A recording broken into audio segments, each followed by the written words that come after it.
فرمائیے. السلام علیکم. وعلیکم نام رضا ہے اور میں غیر احمدی ہوں. جی. ابھی بھائی صاحب نے تھوڑا سا ذکر کیا تھا کہ آپ نے روشنی کی سپیڈ میں حضرت عیسیٰ علیہ السلام کے سفر کا ذکر کیا کہ 10 ارب سال میں وہ ابھی واپس آ رہے ہیں. اسی روز میں پوچھنا چاہتا ہوں کہ آپ کے خیال میں شب معراج کا واقعہ غلط ہے کیا؟ شب معراج کا واقعہ جو ہے اگر یہ مراد ہے کہ رسول اللہ علیہ وسلم نے جسمانی طور پر سفر کیا تھا تو بالکل غلط ہے. قرآن کے مخالف ہے اور حدیث کے مخالف ہے اور مولویوں نے فرضی قصہ گھڑا ہوا ہے اور رسول اللہ علیہ وسلم کی گستاخی ہے.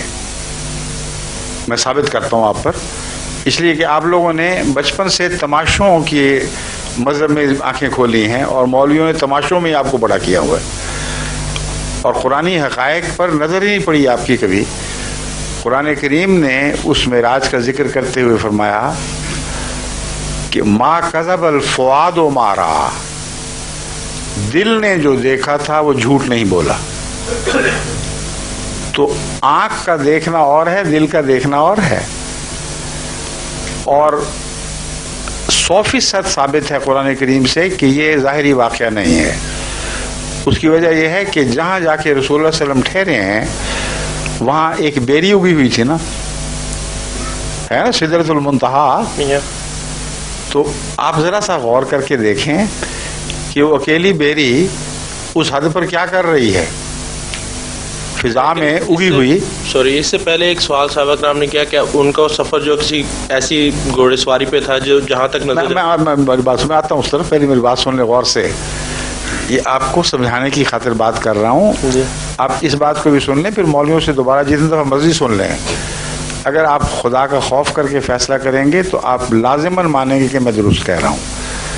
قرآن کا حوالہ دے رہا ہوں، پہلے غور سے سنیں. قرآن کریم نے فرمایا ہے کہ پھر سدرۃ المنتہا پر آپ کی خدا سے ملاقات ہوئی. ٹھیک ہے نا؟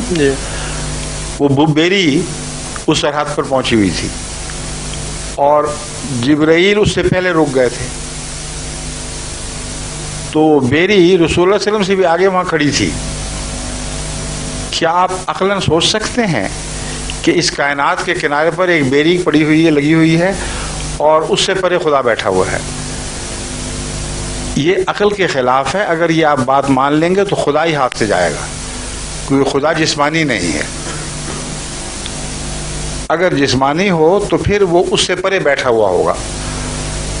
اور رسول اللہ علیہ وسلم سے روز جو کلام کرتا تھا اور ہر وقت کہتا تھا میں تیرے ساتھ ہوں، وہ کون تھا پھر؟ اور وہ کون تھا جس نے کہا اسرا بعبدہ لیلا من المسجد الحرام الی المسجد الاقصی، کہ وہ خدا جو تو اس کو ساتھ لے کر چلا ہے محمد رسول اللہ کو. تو وہ خدا تو ہر وقت ساتھ تھا. تو اس لیے ظاہری معنی کرنا انتہائی عقل کے خلاف بات ہے اور قرآن اس کو قبول کر ہی نہیں سکتا، کیونکہ اس کا مطلب یہ ہے کہ جہاں رسول اللہ صلی اللہ علیہ وسلم تھے وہاں خدا نہیں تھا اور وہاں بیٹھا ہوا تھا جہاں بیری اگی ہوئی ہے، اور بیری آپ سے بھی آگے تھی. اور مخلوق میں سے ایک چیز بیری ہے جو نعوذ باللہ کائنات کے مقصد اعلیٰ محمد رسول اللہ سے بھی آگے بیٹھی ہوئی ہے وہاں. اگر آپ اس کو اس طرح ظاہر پر محمول کرتے ہیں تو دین دنیا کا کچھ بھی باقی نہیں رہتا.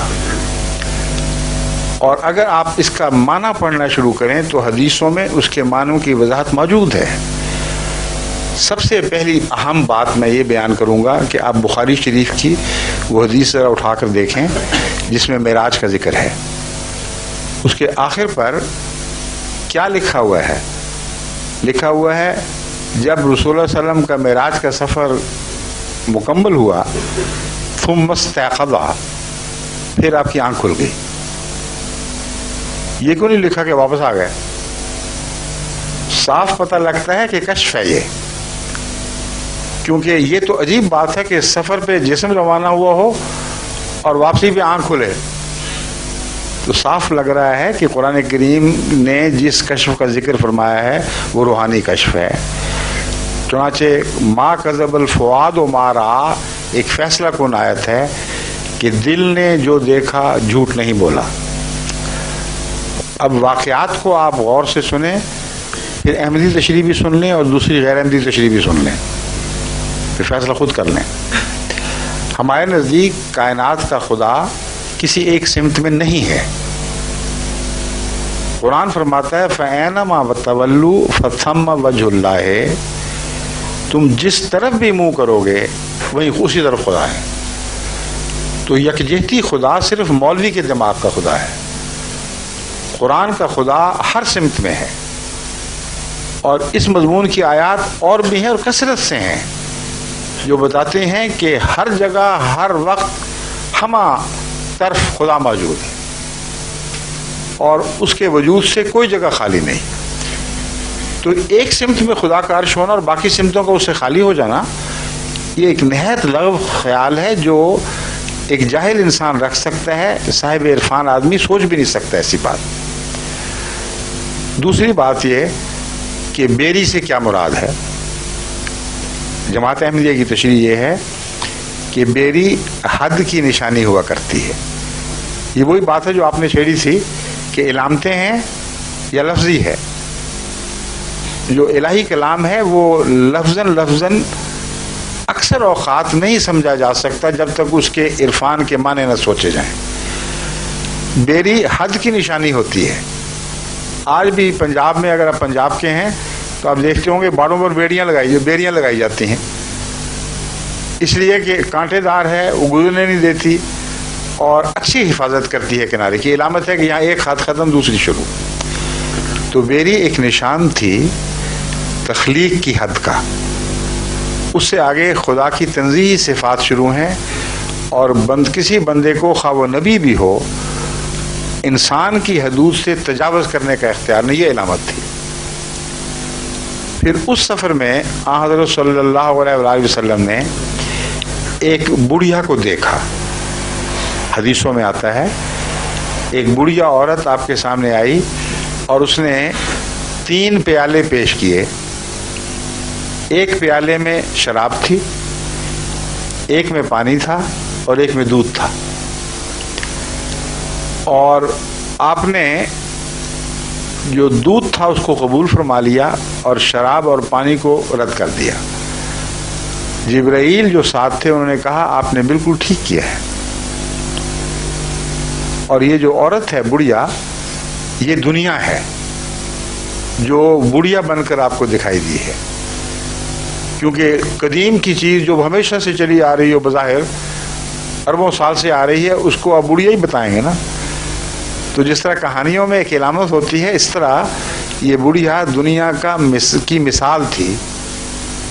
اگر آپ لفظی مانیں گے اور اصرار کریں گے تو مطلب یہ ہے کہ اس وقت ساری دنیا سمٹ کر ایک بڑھی بن گئی تھی.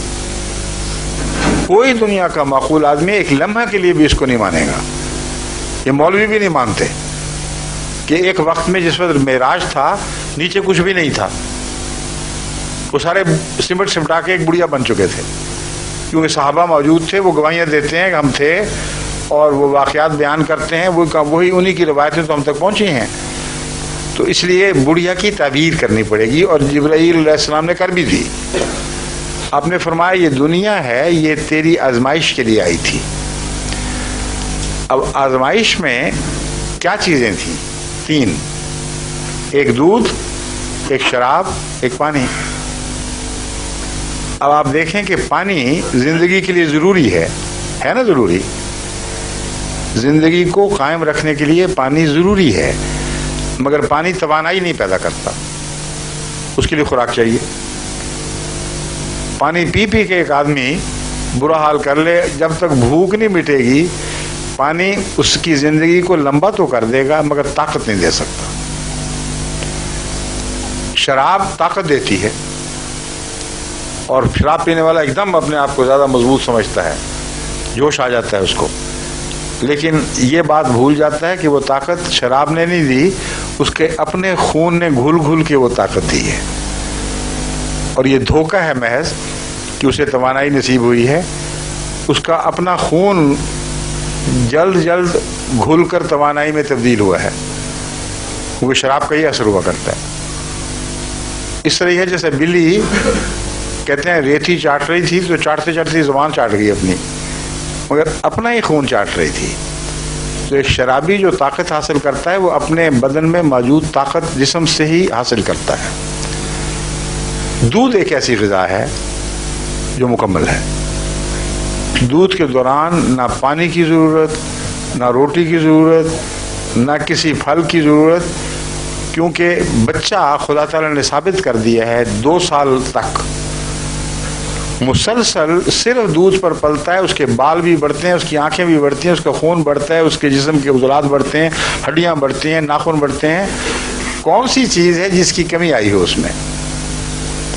جو بچہ ماں کے دودھ پر پلتا ہے اور دوسرا کچھ نہیں کھاتا، اس کی صحت میں کبھی کمزوری دیکھی آپ نے؟ نہیں۔ تو یہ پیغام ہے، پیغام یہ ہے کہ محمد رسول اللہ کی شریعت کامل ہے، ایسی کامل شریعت ہے کہ اس کے بعد کسی اور شریعت کی طرف منہ کرنے کی ضرورت نہیں ہے۔ اس کے اندر پانی کی طاقت بھی ہے، اس کے اندر جسم کی خوراک کی توانائی کی طاقت بھی موجود ہے، تمہاری ساری نشو و نما کے لیے یہی دین کافی ہے۔ تو ہم جو معنی کرتے ہیں، ہم تو رسول اللہ صلی اللہ علیہ وسلم کی شان کو اب ان معنوں میں اور بڑھتا ہوا دیکھتے ہیں۔ جو لغو تماشے ڈھونڈنا چاہتے ہیں وہ یہی سمجھیں گے کہ ایک بڑھیا آئی اور اس نے یہ پیش کیا اور پھر بڑھیا چلی گئی، اس میں کیا فائدہ ہوا؟ اس کے برعکس ایک